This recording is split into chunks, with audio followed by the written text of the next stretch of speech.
જીવ માત્રનું મંગળ કરનાર આ વ્રત મંગળવારે પ્રારંભ કરાય છે. પ્રાતઃકાળે વહેલા ઉઠવું, નિત્ય કર્મથી પરવારી સ્નાન કરી પવિત્ર થવું, ત્યારબાદ મારુતિ નંદનના જાપ મનોમન જપતા જપતા મહાબલી હનુમાનજીની પ્રતિમાની સ્થાપના કરવી, લાલ પુષ્પોથી તેમની પૂજા કરવી. આ વ્રત કરનારે વ્રતના દિવસે લાલ વસ્ત્ર ધારણ કરવા. વ્રતનું સંપૂર્ણ ફળ પામવા માટે એકટાણું અવશ્ય કરવું. એકટાણામાં ગોળ અને ઘઉંનું ભોજન લેવું. 11 કે 21 મંગળવારે વ્રત પૂર્ણ થયું ગણાય. વ્રત ક્યારેય અધૂરું ન છોડવું. વ્રત અધૂરું છોડનાર મહાપાપના ભાગી બને છે. એકટાણું કરતા પહેલા મંગળવારની કથા કહેવી અથવા સાંભળવી. કથા સાંભળ્યા વગર અન્નનો દાણો મોંમાં ક્યારેય ન મૂકવો. કથા સાંભળનાર ન મળે તો મૂર્તિની સામે ઘીનો દીવો કરીને કથા સંભળાવવી. આ મંગળવારનું વ્રત મહાફળ આપનાર છે. આ વ્રત કરનારના સર્વ મનોરથ પૂર્ણ થાય છે. પુત્રની પ્રાપ્તિ થાય છે, સુખ સમૃદ્ધિ વધે છે, રોગ અને દોષ દૂર થાય છે, કુટુંબમાં કલેશ દૂર થાય છે, જગતમાં માન અને કીર્તિ વધે છે. આ વ્રતને પુરાણોમાં જ્ઞાતા શ્રી સુતજીએ ઉત્તમોત્તમ કહેવામાં આવેલું છે. હજારો વર્ષ પહેલા નૈમિષારણ્ય નામના વનમાં 88,000 જેટલા મુનિ એકત્ર થયા હતા. બંને હાથ જોડી પુરાણોના જ્ઞાતા શ્રી સુતજીને કહેવા લાગ્યા, હે મહાજ્ઞાની, તમે અનેક રસદાયક જ્ઞાનવર્ધક પુરાણ કથા કહી સંભળાવી છે. હવે અમારી ઈચ્છા પૂર્ણ કરો. કૃપા કરીને એવું અમને વ્રત જણાવો જે સર્વ મનોરથ પૂર્ણ કરનાર હોય. એ વ્રત કરવાથી વાંજ્યાને પુત્રની પ્રાપ્તિ થાય, જીવની માત્રની આદિ વ્યાધિ ઉપાધિ દૂર થાય, કળિયુગમાં અલ્પાયુ જીવો હશે. આવા ટૂંકા આયુષ્યમાં જો તેમને રોગ અને શોક ઘેરી લેશે, તેઓ પ્રભુનું ધ્યાન ધરી શકશે નહીં. માટે મુનિઓની વિનંતી સાંભળી મહાજ્ઞાની સુતજી કહેવા લાગ્યા, હે મુનિઓ, પુરાણ કાળમાં યુધિષ્ઠિરે આવી જ વિનંતી ભગવાન શ્રી કૃષ્ણને કરી હતી. ત્યારે શ્રી કૃષ્ણએ જે સુંદર વ્રતની કથા કહી હતી તે હું કથા તમને સંભળાવું છું. મિત્રો, આ આજની કથા કૃપા કરીને શાંતિથી સાંભળજો. અને મિત્રો, જો તમે અમારી ચેનલમાં નવા હોય તો ચેનલને સબસ્ક્રાઇબ કરી બેલ આઇકન દબાવી દેજો, જેથી આવનારા બધા જ વિડીયોની અપડેટ મળતી રહે. ધરમપુર નામે એક નગરીમાં જ્ઞાનદેવ નામે એક બ્રાહ્મણ રહેતો હતો. તેની પતિવ્રતા પત્નીનું નામ ભક્તિ હતું. બ્રાહ્મણના ઘરમાં સમૃદ્ધિ છોડ ઉછળતી હતી, પરંતુ શેર માટેની ખોટ હોવાના લીધે પતિ પત્ની બંનેનું જીવન અકારું થઈ ગયું હતું. જ્ઞાનદેવની પત્ની ભક્તિ હૃદયથી અત્યંત શ્રદ્ધાથી મહાવીર હનુમાનજીની આરાધના કરતી હતી. મંગળવારના દિવસે હનુમાનજીને નૈવેદ્ય ધરાવ્યા પછી જ ભોજન કરતી. તેમના નામ પ્રમાણે જ એના ગુણ હતા. એક મંગળવારના દિવસે ભક્તિ મહેમાનોની સરભરામાં હનુમાનજીને નૈવેદ્ય ધરાવી ન શકી. તેથી તેના મનમાં પારાવાર દુઃખ ઉત્પન્ન થયું અને પારાવાર પાશ્ચાતાપ થવાના કારણે એણે એ દિવસે ઉપવાસ કરી દ્રઢ નિશ્ચય કર્યો કે આવતા મંગળવારે નૈવેદ્ય ધરાવ્યા પછી જ ભોજન કરીશ. ત્યાં સુધી હું પાણીનું ટીપું પણ લઈશ નહીં. આવી પ્રતિજ્ઞાના કારણે ભક્તિ પતિ માટે રોજ ભોજન બનાવે, પણ પોતે ઉપવાસ કરે અને મનોમન મારુતિ નંદનના ગુણ ગાતી રહે. અન્ન જળ વગર 6 દિવસ વીત્યા. ભક્તિના શરીરમાં એટલી અશુદ્ધિ આવી ગઈ કે 7મા દિવસે એટલે કે મંગળવારની સવારે ભક્તિ બેસુધ થઈને ઢળી પડી. ભક્તિની દ્રઢ ભક્તિથી રામ ભક્ત હનુમાનજી ઘણા પ્રસન્ન થયા. ભક્તિને વરદાન માંગવા કહ્યું. ત્યારે ભક્તિએ પોતાનું વાંજિયાપણું ટાળવા માટે એક સંતાનનું વરદાન માંગ્યું. ત્યારે પ્રસન્ન થયેલા મહાવીર હનુમાનજી તથાસ્તુ કહેતા બોલ્યા, તારો મનોરથ ફળશે. તારે ત્યાં કન્યાનો જન્મ થશે. તેના 8 અંગો રોજ થોડું થોડું સોનું આપશે. ભક્તિ આંખોથી હર્ષાશ્રુ આવી ગયા. એણે આ વાત પોતાના પતિને કહી, પણ જ્ઞાનદેવ કન્યાની વાતથી થોડો દુઃખી થયો. પણ કન્યાના 8 અંગ સોનું આપશે એ વાત જાણીને તેને ઘણો આનંદ થયો. 9 માસ પૂર્ણ થતાં ભક્તિએ એક તેજસ્વી કન્યાને જન્મ આપ્યો. તેના અંગો સોનું આપતા હતા, તેથી તેનું નામ કનકવતી રાખવામાં આવ્યું. કનકવતીએ પૂર્વજન્મમાં ભક્તિભાવપૂર્વક મંગળદેવનું વ્રત કર્યું હતું. આ તેજસ્વી કન્યાના પ્રતાપે જ્ઞાનદેવ જોત જોતામાં અતિ ધનવાન બની ગયો. સાથે સાથે તેનું અભિમાન પણ વધતું ગયું. સ્વર્ગની અપ્સરા સરીખી કનકવતી 10 વર્ષની થઈ ત્યારે તેની માતા ભક્તિએ તેને વિવાહની ચિંતા થવા લાગી. પણ જ્ઞાનદેવને કાંઈ જ ચિંતા ન હતી. ભક્તિએ પોતાના પતિને વિનંતી કરી, હે સ્વામી, હવે કનકવતી માટે કોઈ યોગ્ય વર શોધો. શાસ્ત્રમાં લખ્યું છે કે 10 વર્ષની કન્યા પ્રજસ્વલા થઈ જાય છે. કન્યાદાનથી આ લોકમાં સર્વ સુખોની પ્રાપ્તિ થાય છે. પણ જ્ઞાનદેવે પત્નીની વાત એક કાને સાંભળી અને બીજા કાને કાઢી નાખી. તેને સોનાનો લોભ વધતો જતો હતો. ભક્તિએ ફરી વિનંતી કરી કે હે સ્વામી, લોભને થોભ નથી. જો 11મા વર્ષે કન્યાને પરણાવી ન દેવામાં આવે તો તેના પિતા અને ભાઈ નરકમાં જાય છે. ભક્તિના ખૂબ આગ્રહથી જ્ઞાનદેવે પોતાના દૂતને કનકવતી માટે સુયોગ્ય વર શોધવા માટે મોકલ્યો. ફરતો ફરતો ત્યાગપુર નામે એક નગરીમાં આવ્યો. ત્યાં એણે એક સર્વગુણ સંપન્ન બ્રાહ્મણ યુવાનને જોયો. તેનું નામ શ્રીદત્ત હતું.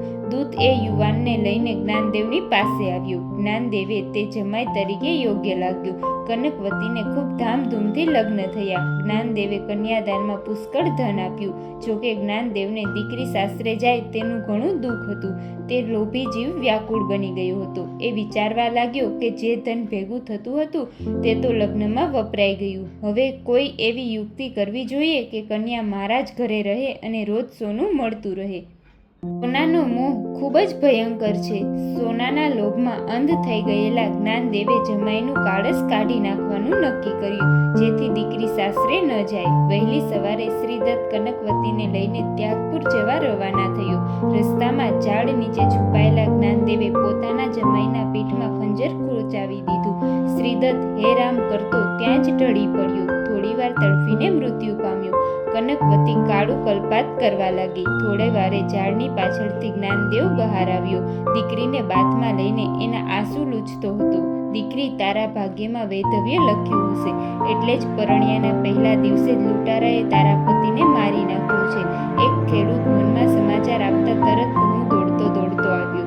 તું ઘેરહાલ હરી ઈચ્છા બળવાન છે. વિધાતાના લેખ કોઈ મિટાવી શકતું નથી. તું પિયરમાં સુખેથી પ્રભુ ભજન કરજે અને જીવન વિતાવજે. આ બાજુ પિતાના કપટથી અજાણ કનકવતી આંસુ લૂછતા બોલી, હે તાત, સુહાગ વગર સ્ત્રીનું જીવન વ્યર્થ છે. હું મારા પતિની સાથે જ ચિતાએ ચડીશ. આ સાંભળી જ્ઞાનદેવ પસ્તાવો કરવા લાગ્યો કે મેં જમાઈને મારી નાખ્યો, પણ મને કાંઈ ન મળ્યું. દીકરી તો પતિ સાથે ચિતાએ ચડશે. હવે ધન મળવાનું નથી. હું તો બે બાજુથી મર્યો છું. જ્ઞાનદેવે ગામમાં જઈને પોતાના જમાઈની હત્યા થઈ ગયાની વાત કરી. બધા આભળવા આવ્યા. કનકવતી માથું પછાડતી કલ્પાત કરતી હતી. બધા સ્મશાને આવી પહોંચ્યા. ચિતાએ ચડાણી. કનકવતીએ પતિનું માથું ખોળામાં લીધું. ચિતાને અગ્નિદાહ દેવાયો. એ સમયે મંગળદેવ પ્રગટ થયા અને કહ્યું, હે પુત્રી, આટલી નાની ઉંમરે પણ તે પતિવ્રતા ધર્મનું પાલન કરતી રહી છે. તેનાથી હું ખૂબ જ પ્રસન્ન થયો છું. ત્યારે મંગળદેવ બોલ્યા કે હું તને વરદાન આપું છું કે તારો પતિ સજીવન થશે. એટલું જ નહીં, અજર, અમર અને મહાવિદ્વાન થશે. આ ઉપરાંત તારે જે માંગવું હોય તે તું મારી પાસે ખુશીથી માંગી શકે છે. ત્યારે કનકવતી બોલી, હે નવગ્રહોના દેવ, મારા પર પ્રસન્ન થયા હોય તો જે કોઈ મંગળવારના પ્રાતઃકાળે લાલ પુષ્પ અને ચંદનથી તમારું પૂજન કરી સ્તુતિ કરે, તેનાથી રોગ અને દોષો દૂર રહે, તેનાથી શત્રુનો ભય ક્યારેય ન રહે, તેની સુખ સમૃદ્ધિ વધે એવું કરો. જે સ્ત્રી હૃદયના ભક્તિભાવપૂર્વક તમારું વ્રત કરે તેનો ચૂડી ચાંદલો અખંડ રહે અને તે તેજસ્વી પુત્રોની માતા બને. આવું વરદાન આપો. ત્યારે ભગવાન તથાસ્તુ કહીને મંગળદેવ ત્યાંથી અંતર્ધ્યાન થયા.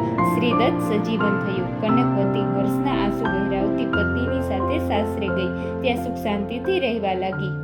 ને કનકવતીની સુખ સમૃદ્ધિ જોઈને નગરની દરેક સ્ત્રી પુરુષો મંગળવારનું વ્રત કરવા લાગ્યા. હે મંગળદેવ, જેવા કનકવતીને ફળ્યા તેવું મંગળવારનું વ્રત કરનાર સર્વને ફળજો. મિત્રો, આવા જ અવનવા ધાર્મિક અને શાસ્ત્ર સંબંધિત વિડીયોની જાણકારી માટે અમારી ચેનલને સબસ્ક્રાઇબ કરો. ધન્યવાદ. સોમવારનું અખંડ વ્રત કરતી કુંવારી કન્યા કે સોહાગણ સ્ત્રીએ પ્રત્યેક સોમવારે પ્રાતઃકાળીએ પરતાવીને નદી સ્નાન કરી શિવજીની પૂર્ણ શ્રદ્ધાથી આરતી કરવી. ઘેર આવી બાજોટ પર ઘીનો દીવો કરી વાર્તા સાંભળવી અને પછી જ એકટાણું કરવું. મિત્રો, આજના વિડીયોમાં આપણે સતી સંમતિની વાર્તા અને વ્રતની વિધિ વિશે વાત કરવાના છીએ. તો વિડીયો અંત સુધી જુઓ અને જો તમે અમારી ચેનલમાં નવા હોય તો ચેનલને સબસ્ક્રાઇબ કરી બેલ આઇકન દબાવી દેજો, જેથી આવનારા બધા જ વિડીયોની અપડેટ મળતી રહે. ચિત્રા નામે એક ભવ્ય નગરી પર ચિત્રસેન નામે એક અતિ પ્રતાપી રાજાના શાસનનો સૂર્ય પ્રખરતાથી તપી રહ્યો હતો. ધર્મિષ્ઠ, પ્રજાપાલક, બહાદુર અને પ્રજાવત્સલ ચિત્રસેનના સદ્ગુણોની સુવાસ સાત સાગરની પેલે પાર પહોંચી ગઈ હતી. એ દયાનો ભંડાર હતો. ઠેક ઠેકાણે સખાવતો બંધાવતા હતા અને કોઈ યાચક તેના આંગણેથી પાછો ક્યારેય ફરતો ન હતો. વળી રાજા રાણી પણ ભક્તિભાવમાં પાછા પડતા ન હતા. પરંતુ એક વાતથી રાજા દુઃખી હતો કે એને કોઈ સંતાન ન હતું. મહેલમાં દાસ દાસીઓ ખમ્મા ખમ્મા કરતા પણ સંતાનની કિલકારી વગર રાજાને મહેલ મસાણ સમાન લાગતો હતો. અને સાથે જ ગાદીના વારસાની ચિંતા રાજાને કીડાની જેમ કોતરી ખાતી હતી. રાજાના મંત્રીઓ રાજાને બીજા લગ્ન કરવાનું કહેતા હતા. પરંતુ ચિત્રસેન એક પત્ની વ્રત પાળનારો હતો. તેથી તે ભાગ્યને દોષ દઈ મનને મનાવતો હતો. એક દિવસ વહેલી સવારે રાજાએ ઉઠીને ઝરૂખે આવ્યો. ચોકમાં નજર કરી તો ઝાડુ વાળનારી ચોક વાળતી હતી. તેની નજર રાજા પર પડતા તેણે મુખ આડો સાવરણો ધરી દીધો. રાજાને નવાઈ લાગી કે આથી ઝાડુવાળીએ મહેલને બોલાવી સાવરણો આડું ધરવાનું કારણ પૂછ્યું. ત્યારે બોલી, અભયદાન આપો તો જ કહું. રાજાએ કહ્યું કે આપ્યું. હે રાજા, તમે વાંજ્યા છો. વાંજ્યાનું મોં સવારે જોવાથી અપશુકન થાય છે. માટે મેં મારા મોંની આગળ સાવરણો ધરી દીધો હતો. આ વાતથી રાજા ચિત્રસેનને એટલો બધો આઘાત લાગ્યો કે એ જંગલમાં ચાલ્યો ગયો. એક ખંડિયેર જેવા મંદિરમાં જઈ કમળની પૂજા અને તલવાર ખેંચી જ્યાં મસ્તક ઉતારવા જાય છે ત્યાં જ નારાયણ નારદ નારાયણ કરતા નારદજી આવ્યા અને પૂછવા લાગ્યા કે હે રાજન, શા માટે તું આત્મહત્યાનું ઘોર પાતક વહોરી રહ્યો છે? આત્મહત્યા કરનાર નરકને પામે છે. રાજાએ રડતા રડતા વાંજિયા મેળાની વાત કરી. ત્યારે નારદજી બોલ્યા, તું ચિંતા ન કર, હું તને પુત્રેષ્ટિ યજ્ઞ કરાવીશ. એ યજ્ઞના ફળથી તને સંતાન જરૂરથી પ્રાપ્ત થશે. ત્યારે રાજા નારદજીને લઈને ઘેર આવ્યો અને યજ્ઞની તૈયારી કરી. બ્રાહ્મણો મંત્રોચ્ચાર કરવા આવ્યા. યજ્ઞનું શ્રીફળ હોમાતા જ આકાશવાણી થઈ, હે રાજન, યજ્ઞનો પ્રસાદ તું રાણીને ખવડાવજે. એના પ્રતાપથી રાણીને કુખે રૂપના અંબાર સમી પુત્રી અવતરશે. એનું નામ સંમંતિની રાખજે. એ તારી કીર્તિ વધારશે અને નવકણ ધરતી પર તારું નામ ઉજળું કરશે. રાજાએ યજ્ઞનો પ્રસાદ રાણીને આપ્યો અને રાણીને 9 માસને 9 દિવસે પૂનમના ચંદ્ર જેવી પુત્રીનો જન્મ આપ્યો. નગરીમાં આનંદ આનંદ છવાઈ ગયો. ઢોલ ત્રાસા વાગ્યા, સાકરના પડા વહેંચાયા. 1.25 માસે રાત જ્યોતિ સંમંતિની જોશ જોવા આવ્યા. ગ્રહ, નક્ષત્ર, રાશિ અને બધું જ જોયા પછી બોલ્યા, હે રાજા, આ પુત્રી ઇતિહાસમાં અમર થશે, ખૂબ કીર્તિને વરસે, મહાપ્રતાપી થશે, તપ, વ્રત અને જપમાં મોખરે હશે. 14મા વર્ષે તેના લગ્ન એક પ્રતાપી રાજાના પ્રતાપી કુંવર સાથે થશે અને 14મા વર્ષે જ એ વિધવા બનશે. આટલું સાંભળતાની સાથે જ વીજળી ત્રાટકી હોય એમ રાજા ચિત્રસેનની રાડ ફાટી ગઈ. હા રાજા, પણ ચિંતા કરવા જેવું નથી, કારણ કે સંમંતિની પોતાના સત, તપ અને વ્રતના પ્રતાપે પતિને પાછો મેળવશે. આ સાંભળીને રાજાને રાહત થઈ. જ્યોતિષીને સોના મહોરો દક્ષિણામાં આપી અને વિદાય કર્યા. સંમંતિની બીજના ચંદ્રની પેઠે મોટી થવા લાગી. 7મા વર્ષે તે વેદ પુરાણ સહિત અનેક વિદ્યામાં કળાપમાં પારંગત થઈ ગઈ. 10મા વર્ષે અશ્વવિદ્યા અને પટ્ટાબાજીમાં પાવરધા બની અને 12મા વર્ષે તે પોતાની સખી સાથે રાજબાગમાં ફૂલ ચૂંટવા ગઈ. ત્યારે તેની સખી બોલી, બહેન, 14મા વર્ષે સંભાળજે, કારણ કે 14મા વર્ષે તું વિધવા બનીશ. ને વિધવા શબ્દ સાંભળતાની સાથે જ સંમંતિની ધ્રુજવા લાગી. આઘાત સમ્યા પછી એ મહાજ્ઞાની યજ્ઞવત્સર ઋષિ પાસે ગઈ અને મૈત્રેય પાસે જઈને ત્યાં જઈને દિલનું દુઃખ જણાવી પતિની રક્ષા માટે કોઈ વ્રત જણાવવાનું કહ્યું. પતિની રક્ષા માટે પ્રાણ આપવા માટે એ તૈયાર થઈ ગઈ હતી. મૈત્રેયીએ 16 સોમવારનું વ્રત કરી શિવજીનું તપ કરવા માટે જણાવ્યું. સંમંતિની પાછી મહેલે આવી. પૂર્ણ શ્રદ્ધાથી સોમવારનું અખંડ વ્રત શરૂ કર્યું. સતત શિવશક્તિના સંતવન કરતી અને અખંડ દીવો બાળતી. 14મા વર્ષે તેના લગ્ન નૈષધનાથ નળના પૌત્ર ચિત્રાંગન સાથે થયા અને રાજા ચિત્રસેને હીરા, મોતી, માણેક, પોખરાજ, નીલમ પહેરામણીમાં આપ્યા. હાથી, ઘોડા, રથ પણ આપ્યા હતા. ઉત્તમ ગુણોના લીધે સંમંતિની સાસરિયામાં સૌને પ્રિય બની ગઈ. કુમળી વયે કઠણ વ્રતો કરતી જોઈ બધા એને સમજાવતા, પણ સંમતિએ વ્રત અને તપ કરવાનું શરૂ રાખ્યું. એક સાંજે ચિત્રાંગન જળ વિહાર કરવાની ઈચ્છાથી સંમતિએ પતિને ખૂબ સમજાવ્યો, પણ એ એકનો બે ન થયો. આથી પોતે પણ સાથે જવા તૈયાર થઈ ગઈ. પણ ચિત્રાંગન સાથે તેના મિત્રો હતા, તેથી સંમતિને સાથે લીધા વગર એ જળ વિહાર કરવા ચાલ્યો ગયો. નૌકા અડધી નદીએ પહોંચી ત્યારે ભયંકર પવન ફૂંકાયો. નૌકાના સઢ ચીરાઈ ગયા અને ઘડીકમાં તો નૌકા અનંત જળરાશિમાં ડૂબી ગઈ. આ સમાચાર મહેલે પહોંચતાની સાથે સંબંધીની તો દિવાલો માથે પડી પછાડી રડવા લાગી. સમગ્ર દેશ શોકસુધામાં ડૂબી ગયો. આ બાજુ ચિત્રાંગનને નાગકન્યાએ ડૂબતો જોયો અને એને બચાવીને પાતાળપતિ પાસે લઈ ગઈ. પાતાળપતિએ ચિત્રાંગનને આદર દીધો અને સશક્ત ઘોડો આપી બહાર પૃથ્વી પર પહોંચતો કર્યો. સ્નાન કરવા આવેલી સંમતિએ પતિને ઘોડા પર આવતો જોયો, તેથી તે ગાંડી ઘેલી બની ગઈ. બંને પ્રેમથી ભેટી પડ્યા. ચિત્રાંગન કહેવા લાગ્યો, તારા વ્રતના પ્રતાપે જ હું બચ્યો છું. સાથે જ ચિત્રાંગન પાછો આવ્યાના સમાચારથી નગરમાં આનંદ છવાઈ ગયો. સંમતિની સોહાગ પાછો આવ્યો, તેથી તે જન્મોજન્મ આ વ્રત કરવાનો સંકલ્પ કર્યો. સમય જતાં સંમતિની 8 પુત્રોની માતા બની અને તેના પિતા રાજા ચિત્રસેન મોટી ઉંમરે પુત્રના પિતા બન્યા. ચારેય દિશામાં આનંદ ઉત્સવ છવાઈ ગયો. જે કોઈ નર નારી સતી સંમતિની વાર્તા કહે છે, સાંભળે છે, તેના પર શિવશક્તિ પ્રસન્ન થાય છે અને મહાફળ પામે છે. મિત્રો, આવા જ અવનવા ધાર્મિક અને શાસ્ત્ર સંબંધિત વિડીયોની જાણકારી માટે અમારી ચેનલને સબસ્ક્રાઈબ કરો. ધન્યવાદ.